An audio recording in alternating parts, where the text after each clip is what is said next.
የሰሜን ኮሪያው መሪ ስውር ታሪክ ኪም ጆንግ ኡን ማን ናቸው?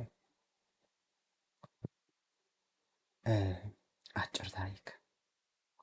ልደት ኪም ጆንግ ኡን በፈረንጆች ጥር 8 1984 ዓመተ ምህረት እንደተወለዱ ይታመናል። የአያታቸው የኪም ኢል ሶንግ እና የአባታቸው የኪም ጆንግ ኢል ተተኪ ናቸው። የትምህርት ታሪካቸው ወጣት እያሉ በስዊዘርላንድ ሀገር በሚገኝ ትምህርት ቤት በሚስጥር ተምረዋል።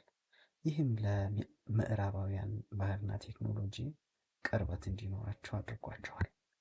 ወደ ስልጣን ሲወጡ እንደ አውሮፓውያን አቆጣጠር በ2011 አባታቸው ኪም ጆንግ ኢል ሲሞቱ በወጣትነታቸው ወይንም ደግሞ በ27 ዓመታቸው የሰሜን ኮሪያ ጠቅላይ መሪ መሆን ቻሉ።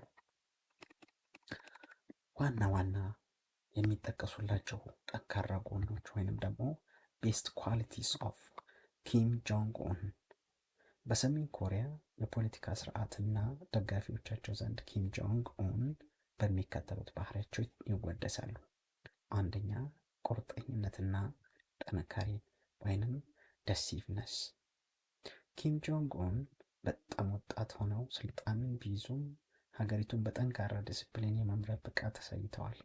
የሚፈልጉትን ውሳኔ ለማሳለፍ ወደ ኋላ የማይሉ እና ጠንካራ መሪ እንደሆኑ ይነገርላቸዋል። ሁለተኛ፣ ወታደራዊና የቴክኖሎጂ እድገት ወይንም ደግሞ ሚሊተሪ ሞደርናይዜሽን።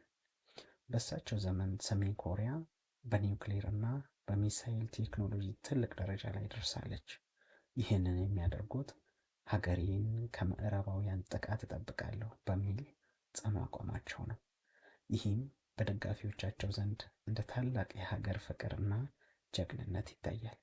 ሶስተኛ፣ ዘመናዊነትን የማምጣት ፍላጎት ወይንም ደግሞ ሞደርናይዜሽን ፎከስድ መሪ መሆናቸው። ከአባታቸውና ከአያታቸው በተለየ መልክ በሀገሪቱ ውስጥ ዘመናዊ ህንፃዎች፣ የመዝናኛ ስፍራዎችና የሳይንስ ማዕከላት እንዲገነቡ ትልቅ ትኩረት ሰጥተዋል። የቴክኖሎጂ አጠቃቀም በሀገሪቱ እንዲሰፋ ጥረት አድርገዋል። የመጨረሻውና አራተኛው ዲፕሎማሲያዊ ብልሃታቸው ወይንም ደግሞ ዲፕሎማቲክ ፕሬዘንስ።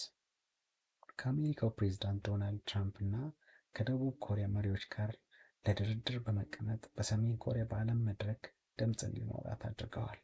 ይህ ደግሞ በሀገሪቱ ታሪክ ውስጥ ትልቅ ዲፕሎማሲያዊ እርምጃ ተደርጎ ይወሰዳል ማለት ነው።